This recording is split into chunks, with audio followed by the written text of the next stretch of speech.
إن الله لا يحب الكافرين إن الله اصطفى آدم ونوحا وآل إبراهيم وآل عمران على العالمين ذرية بعضها من بعض والله سميع عليم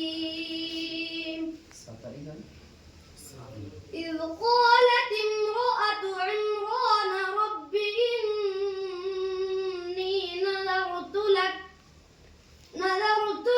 ما في بطني محررا فتقبل مني إنك أنت السميع العليم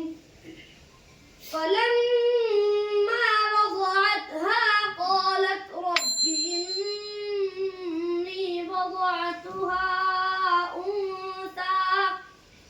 والله أعلم بما وضعت وليس